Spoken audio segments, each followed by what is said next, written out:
settling in Wisconsin Territory in the 1830s.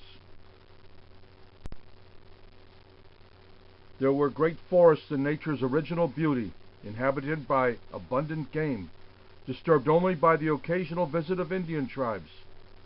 The Indian wars in the area were over by the mid-1830s. Green Bay had some settlers. Wisconsin was the West. This was the United States in 1840. In the Northwest Territory, Wisconsin was the territory that was not yet a state. The solid purple line was the frontier, the edge of civilization. The settlements were few and far between. Milwaukee was only a tiny hamlet. Let's concentrate on the north. The blue arrows show the flow of Eastern folks following their dream. Starting in the mid-1820s, New York's Erie Canal boats moved people to schooners on the Great Lakes to get to the new city of Chicago. Other folks walked or rode horses or oxen across Ohio and Indiana.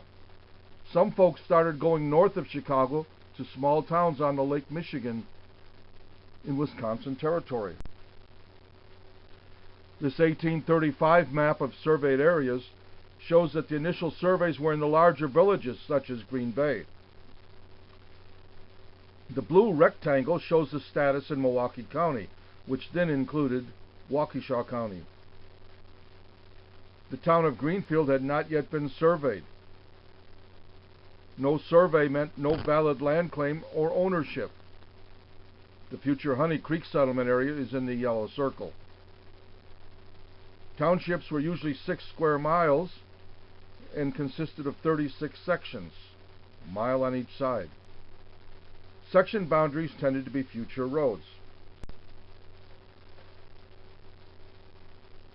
This 1836 map reflects the early settlers' interest in connecting the Great Lakes to the Mississippi River to New Orleans for transportation of farm products such as wheat and delivery of finished goods to the settlers.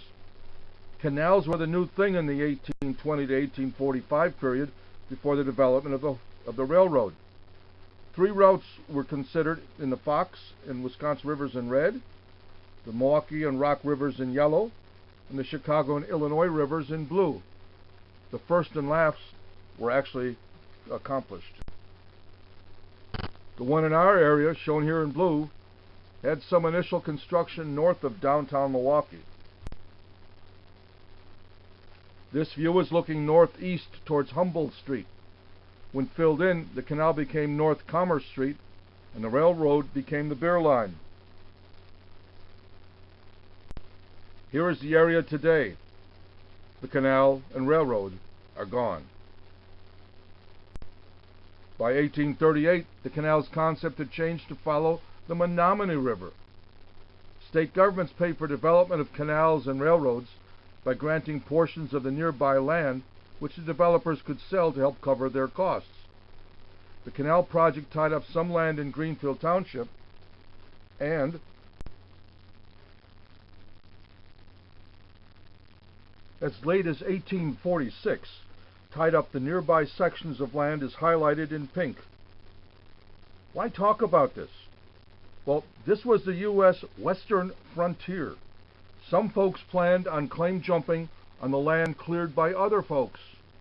Existing settlers were in effect part-time vigilantes as they banded together to protect their land claims.